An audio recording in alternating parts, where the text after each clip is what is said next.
Bom dia! Hoje eu estou aqui para falar mais uma coisa importante para vocês. Fazer uma reflexão sobre a nossa vida, sobre a maneira como lidamos com nossos problemas, com nossas demandas, com nossas limitações, sobre a maneira como olhamos para os nossos problemas e da maneira como podemos lidar com eles de uma forma diferente.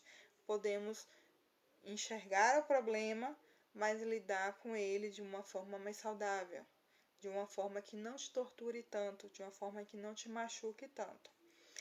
Um dia eu estava na terapia, há mais ou menos 7, 8 anos atrás, e eu estava muito triste, eu chorava muito por causa da morte da minha mãe, por causa dos meus problemas, e eu só fazia chorar, eu só fazia me lamentar.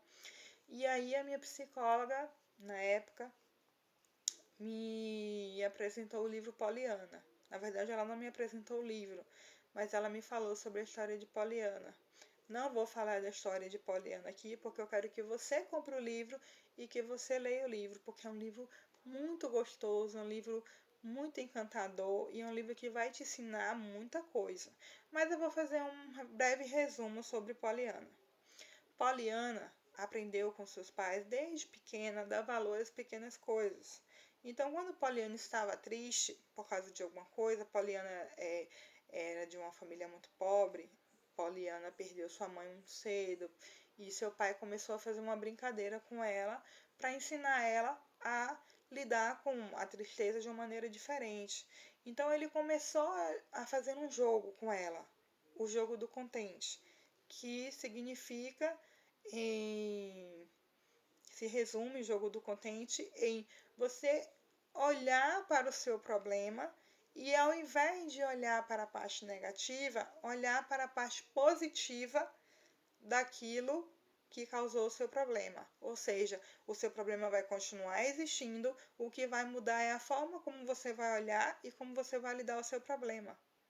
E aí, por isso que o nome é Jogo do Contente, porque quando Poliana começava a ver que aquele problema tinha partes positivas, independente do problema que você esteja passando, acontece algumas coisas que são positivas, tanto para você aprender, quanto coisas que você passou a conhecer, pessoas que você conheceu, como a sua vida mudou, como você se sente hoje.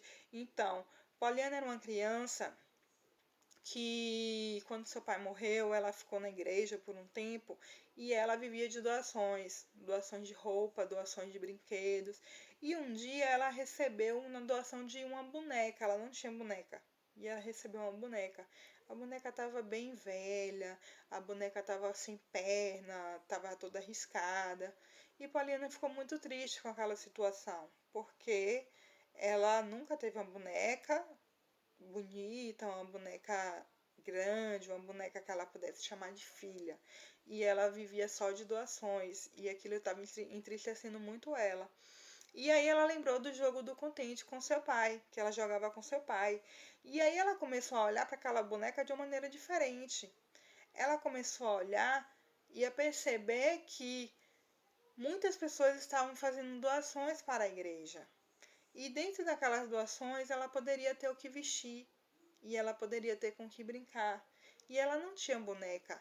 E mesmo aquela boneca sendo velha, sem braço, sem perna, ou riscada, ou do pior jeito que aquela boneca pudesse ser aos olhos dela, ela passou a ter uma boneca que ela não tinha. Então ela ficou feliz, porque naquele momento ela tinha uma boneca. Então, esse foi um exemplo do jogo do contente no livro de Poliana. Existem outros jogos do contente que ela vem falando sobre o livro todo, da maneira como ela lidava com seus problemas e com suas tristezas. Mas eu vou te ensinar outro jogo do contente, que é o mesmo jogo do contente, mas com problemas mais complexos, como a depressão, como a perda de um ente querido, como a perda de um amigo, como tudo pode mudar na sua vida depois que você perde uma pessoa. Estou falando especificamente em perder uma pessoa, porque o meu canal está focado na prevenção do suicídio. Então, assim, depois que eu perdi a minha mãe, eu me senti muito culpada por ela ter morrido por conta das circunstâncias, de como tudo aconteceu.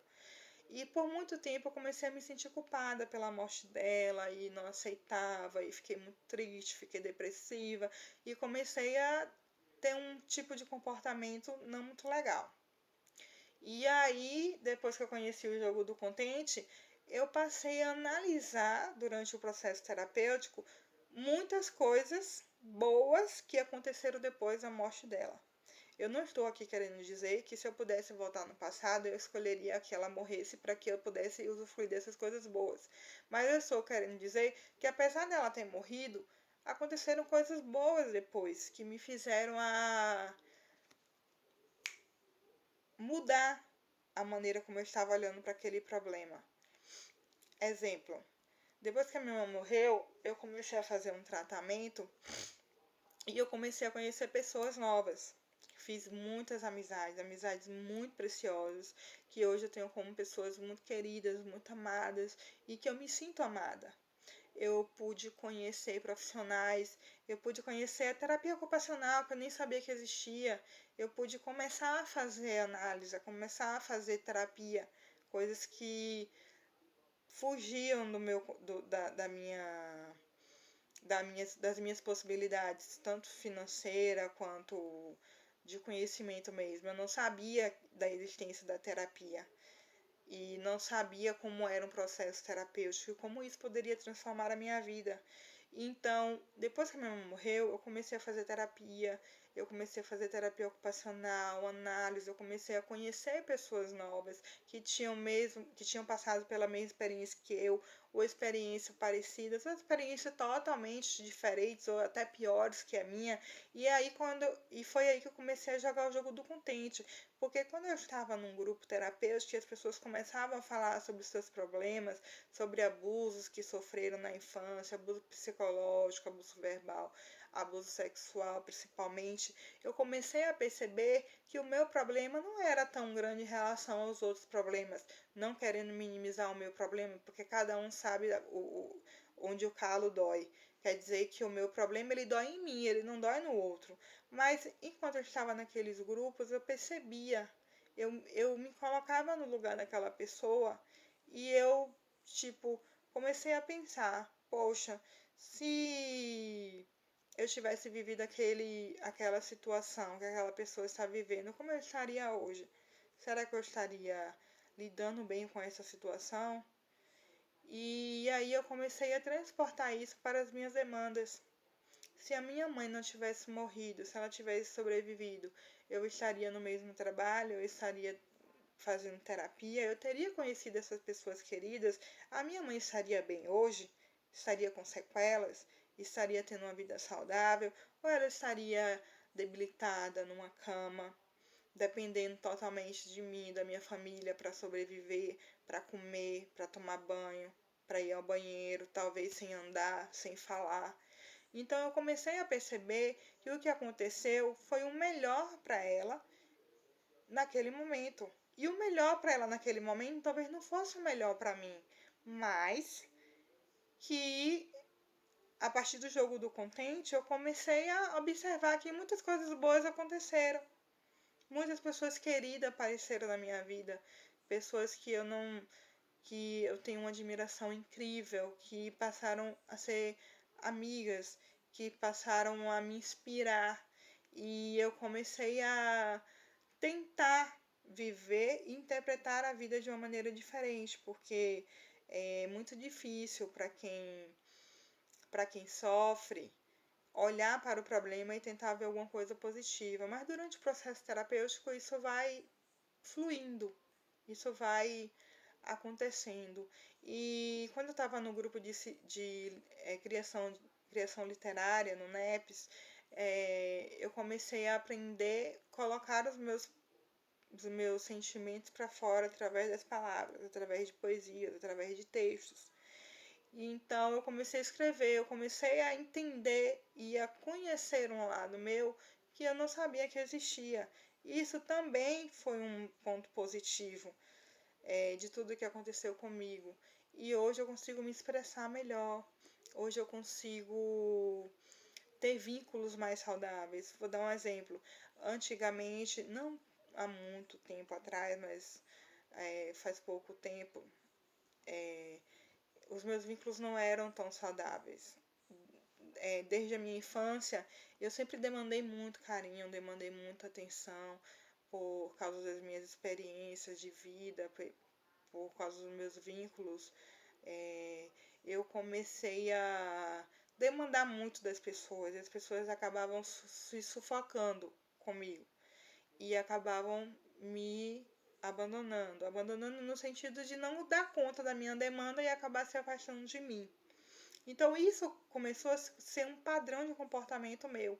As pessoas se aproximavam porque eu sou uma pessoa legal, porque eu sou uma pessoa meiga, porque eu sou uma pessoa amorosa, mas as pessoas começavam a me ver com um olhar diferente quando percebia que eu demandava muito e que elas não conseguiam suprir o vazio que existia dentro de mim.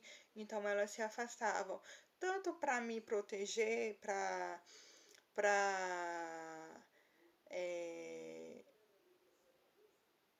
não sei explicar exatamente, mas elas queriam dizer para mim que elas não poderiam suprir as minhas necessidades, as minhas demandas e se colocar num lugar que não eram delas. E eu sofria muito, eu não entendia, eu via aquilo como um abandono. E foram muitos, não foram poucos, foram muitas pessoas que eu demandei, muitas pessoas se sentiram sufocadas. E aí a coisa começou a ficar mais complexa, porque eu comecei a ter muitos problemas emocionais, começou a minha depressão, começou o meu transtorno, começou as ideações suicidas e a tentativa de suicídio. Então, eu dependia muito do amor das pessoas para sobreviver. Hoje, eu ainda tenho essa carência, eu ainda tenho essa dependência emocional, mas que hoje eu consigo me perceber na situação, me perceber no contexto, me perceber naquele vínculo, naquele afeto, naquele momento em que eu estou lúcida e consciente de que eu estou me envolvendo demais com a pessoa. Então, hoje eu consigo me perceber nessa situação. Às vezes eu não consigo me afastar, às vezes eu não consigo evitar uma transferência, mas eu consigo me perceber na situação. Já é uma evolução, já é um ponto positivo do processo terapêutico. Então, hoje os meus vínculos são mais saudáveis, por mais que ainda demande, ainda mais que ainda tenha certo tipo de dependência emocional, mas hoje é muito menos do que antigamente. Eu digo que uns 70% menos.